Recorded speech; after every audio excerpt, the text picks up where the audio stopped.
स्वागत है आप सभी का आपके अपने चैनल एकलव्य एजुकेशन सेंटर के इस नए वीडियो में। दोस्तों, आज की इस वीडियो में हम यह जानने का प्रयास करेंगे कि फरवरी के महीने में भिंडी की खेती करने के लिए हम कौन सी सर्वश्रेष्ठ हाइब्रिड वैरायटी का चुनाव करें जो हमें ज़्यादा से ज़्यादा पैदावार देने में सक्षम हो सकती है। और इसके साथ साथ यह भी जान लेंगे कि हम अपने भिंडी की फसल में कौन कौन से खादों का प्रयोग करें, कौन कौन से दवाओं का स्प्रे करें, अर्थात दवा के रूप में हम कौन से कीटनाशक दवा का चुनाव करें, कौन से टॉनिक्स का चुनाव करें, जिससे जो हमारा भिंडी का पौधा है पूरी तरीकों से सुरक्षित एवं स्वस्थ रहे और हमें ज़्यादा से ज़्यादा लाभ देने में समर्थ हो सके। अर्थात फरवरी के महीने में भिंडी की खेती करने से जुड़े एक एक बिंदु पर हम विस्तार से जानकारी प्राप्त करने की कोशिश करेंगे इस वीडियो में। तो चलिए इस बेहद ही महत्वपूर्ण एवं बेहद ही लोकप्रिय वीडियो की शुरुआत करते हैं। जैसा कि आप जानते हैं कि अगर फरवरी के महीने में भिंडी की फसल को उगाते हैं तो निश्चित तौर पर मई और जून के महीने के आने तक हम अपने भिंडी की फसल से ज़्यादा पैदावार को प्राप्त कर सकते हैं। अर्थात अपने भिंडी की फसल से ज़्यादा लाभ प्राप्त करने में सफल हो सकते हैं। लेकिन अपने भिंडी की फसल से ज़्यादा लाभ प्राप्त करने में सफल तभी हो पाएंगे जब हम सही समय पर अच्छे तरीकों से हाइब्रिड वैरायटी का चुनाव करके भिंडी की खेती करेंगे। तो आइए सबसे पहले समझते हैं कि फरवरी के महीने में बोई जाने वाली भिंडी की सर्वश्रेष्ठ 5 हाइब्रिड वैरायटी कौन कौन सी है। तो चलिए एक एक करके हम समझने की कोशिश करते हैं। तो हमने 5 हाइब्रिड वैरायटी को, यानी सबसे सर्वश्रेष्ठ जो हाइब्रिड वैरायटी है, 5 हाइब्रिड वैरायटी को हमने क्रम वाइज रखा है, यानी क्रम मतलब उसको क्रम वाइज रखा है। तो आइए एक एक करके हम समझने की कोशिश करते हैं। तो हमने जिस हाइब्रिड वैरायटी को सबसे पहले पायदान पर रखा है, यानी सबसे पहले क्रम पर रखा है, वह है परभनी क्रांति। और परभनी क्रांति भिंडी की खेती करने के लिए बेहद ही लोकप्रिय एवं सर्वश्रेष्ठ हाइब्रिड वैरायटी है। और इसकी खेती करते हैं तो आप महज 50 दिनों के अंतर्गत में इससे फल प्राप्त करने में सफल हो सकते हैं। यानी अगर परभनी क्रांति का चुनाव करके उसकी खेती करते हैं तो आपको 50 दिनों के अंतर्गत में लाभ देखने को मिल सकता है। यानी इससे फल को प्राप्त करेंगे और निश्चित तौर पर अगर फल को प्राप्त करेंगे तो केवल लाभ ही हो सकता है। आगे की ओर बढ़ते हैं और जिस हाइब्रिड वैरायटी को हमने दूसरे पायदान पर रखा है वह है पूसा सावनी। और पूसा सावनी भिंडी की खेती करने के लिए बेहद ही उन्नत किस्म की हाइब्रिड वैरायटी है और यह पुरानी किस्म भी है। तो इस तरह से जैसे ही अगर पूसा सावनी की चयन करते हैं तो निश्चित तौर पर इसकी खेती गर्मी, ठंडी और बरसात तीनों मौसमों में किया जा सकता है। यानी पूसा सावनी की खेती गर्मी में भी कर सकते हैं, ठंडी के मौसम में भी कर सकते हैं, और इसके साथ साथ अगर बरसात का मौसम है और उस समय भी पूसा सावनी की हाइब्रिड वैरायटी का चुनाव करके अगर खेती करते हैं तो हमें पूरा भरोसा है कि आप अपने भिंडी की फसल से ज़्यादा लाभ प्राप्त करने में सफल हो सकते हैं। जब हम दिन की बातें करते हैं कि आखिर पूसा सावनी की जब हम हाइब्रिड वैरायटी का चुनाव कर लेते हैं, खेती करते हैं, तो हमें कितने दिनों के बाद लाभ देखने को मिल सकता है। तो आपको महज 60 से 65 दिनों के अंतर्गत में पूसा सावनी से आप फल प्राप्त करने में सफल हो सकते हैं। तो इस तरह से पूसा सावनी की खेती करके निश्चित तौर पर आप ज़्यादा से ज़्यादा लाभ प्राप्त करने में सफल हो सकते हैं। और इसी क्रम में आगे की ओर बढ़ते हुए और जिस हाइब्रिड वैरायटी को हमने तीसरे पायदान पर रखा है, यानी तीसरे क्रम पर रखा है, वह है अर्का अनामिका। और अर्का अनामिका भिंडी की खेती करने के लिए बेहद ही लोकप्रिय F1 हाइब्रिड वैरायटी है। और इसकी जो पौधा है, यानी अर्का अनामिका की अगर हाइब्रिड वैरायटी का चुनाव करते हैं और भिंडी की फसल को उगाते हैं तो इसका पौधा सबसे लंबा होता है। यानी अब तक जितनी भी हाइब्रिड वैरायटी की जो बाजारों में उपलब्ध है, जो भी हाइब्रिड वैरायटी है, उन हाइब्रिड वैरायटियों में से सबसे ज़्यादा सबसे ज़्यादा लंबा पौधा किसी का होता है तो वह है अर्का अनामिका का। और अर्का अनामिका के अगर हाइब्रिड वेराइटी का चुनाव करते हैं तो इसकी पौधे की लंबाई 120 से 150 सेंटीमीटर होता है। और यही वजह है कि इसके मतलब अनेक तरह से इसे हम लाभ प्राप्त कर सकते हैं।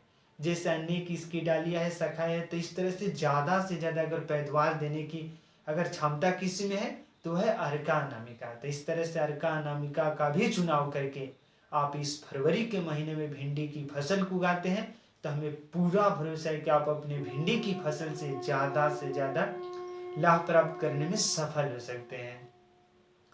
और इसी क्रम में आगे की ओर बढ़ते हुए हम अन्य हाइब्रिड वेराइटी की जो बातें करते हैं, जिस हाइब्रिड वेराइटी को हमने चौथे क्रम पर रखा है यानी चौथे पायदान पर रखा है, वह है Shri Ram private limited company का झीलमिल F1 हाइब्रिड वेराइटी।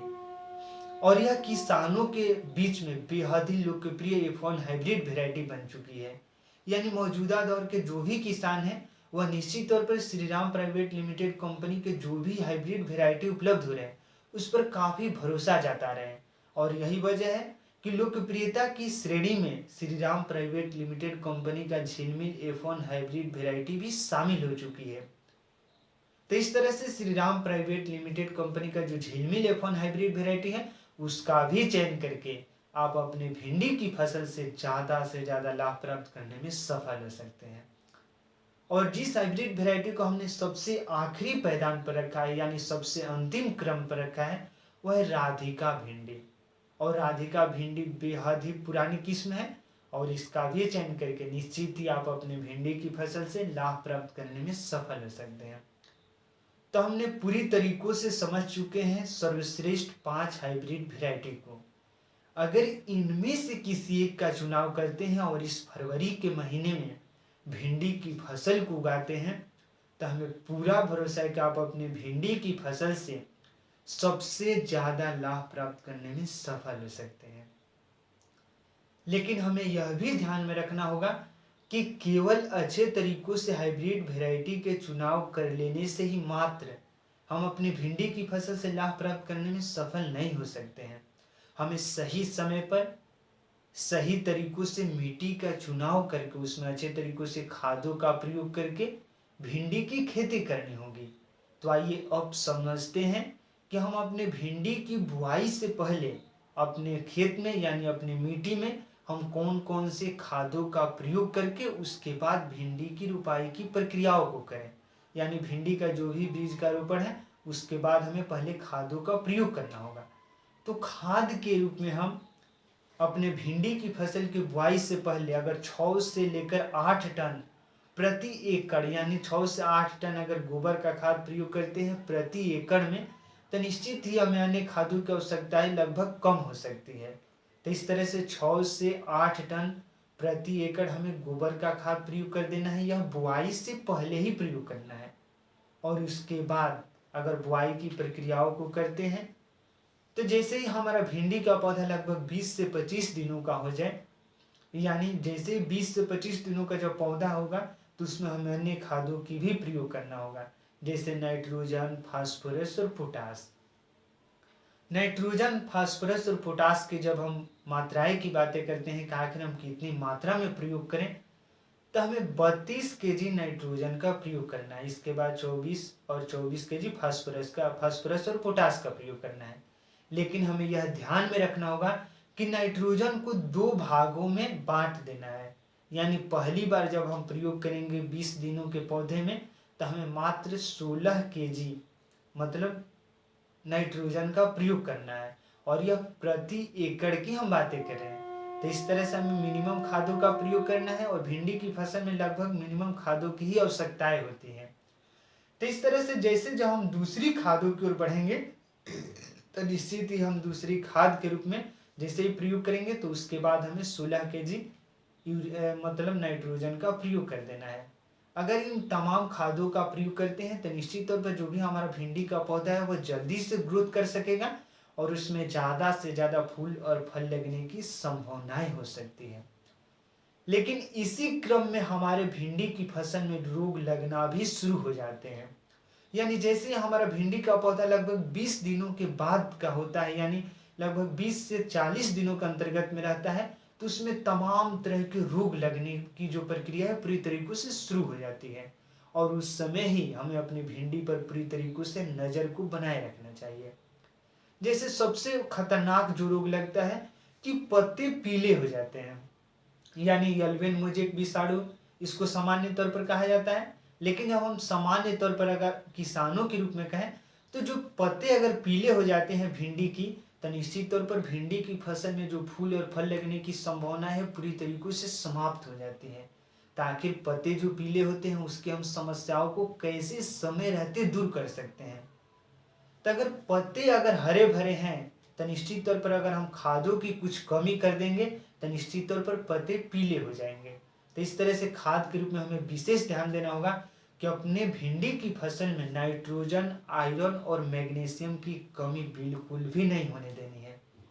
अगर नाइट्रोजन, आयरन और मैग्नीशियम की कमी होती है तो निश्चित तौर पर हमारे भिंडी के पत्ते पूरी तरीकों से पीले हो सकते हैं। और जैसे ही पीले होंगे तो निश्चित तौर पर हम अपने भिंडी की फसल से लाभ प्राप्त करने में असफल हो सकते हैं।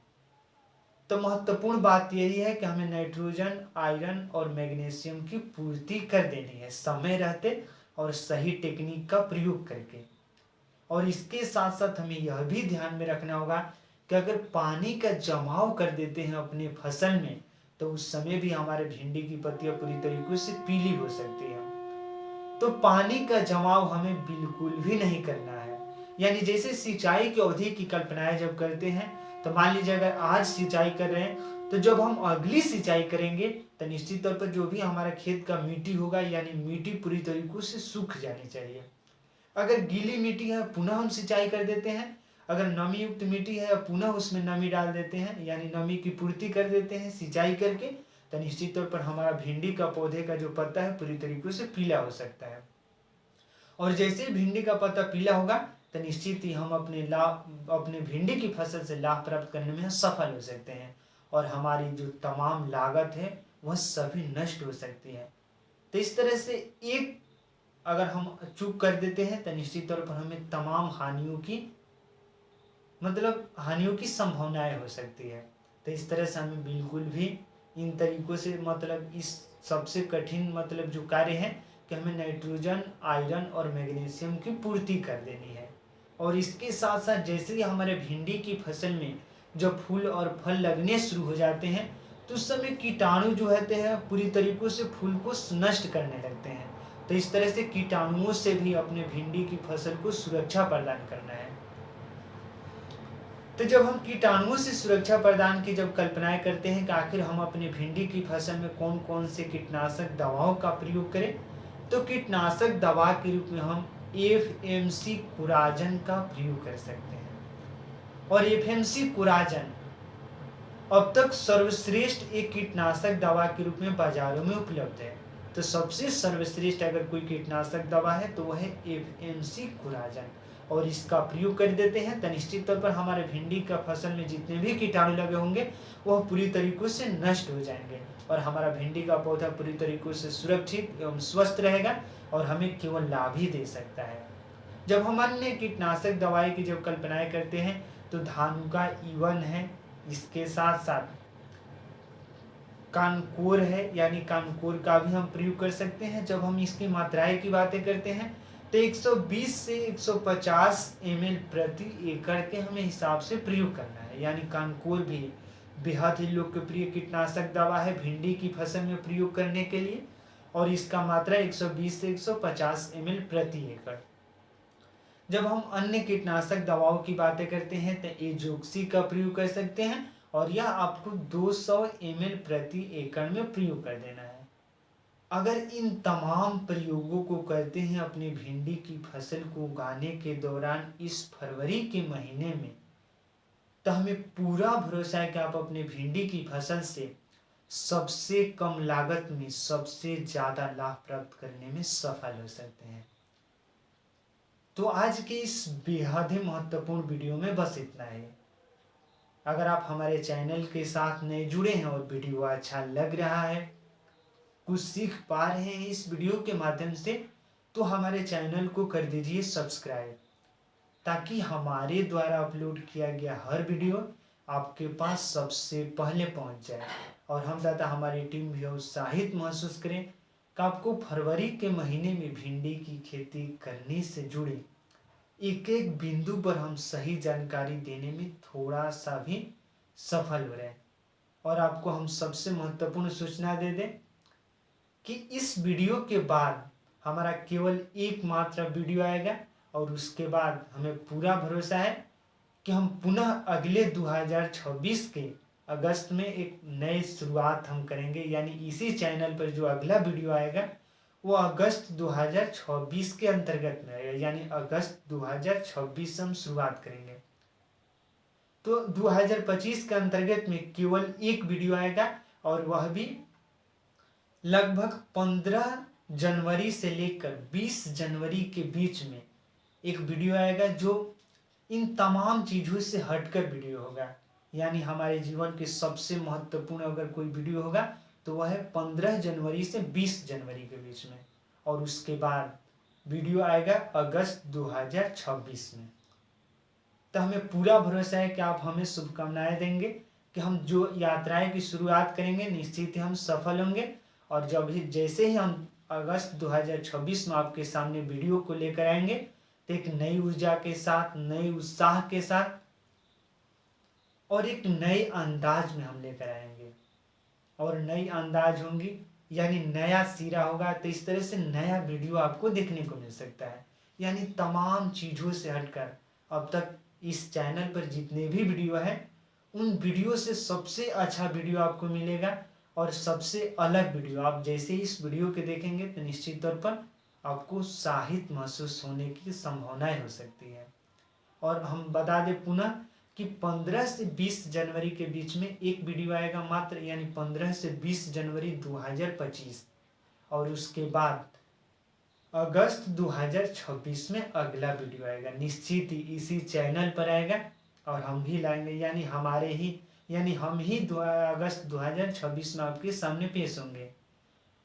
और हमें पूरा भरोसा है कि नई ऊर्जा के साथ आएंगे, नई तकनीक के साथ आएंगे। तो आज की इस बेहद ही महत्वपूर्ण वीडियो और अंतिम वीडियो में बस इतना ही। धन्यवाद, थैंक यू।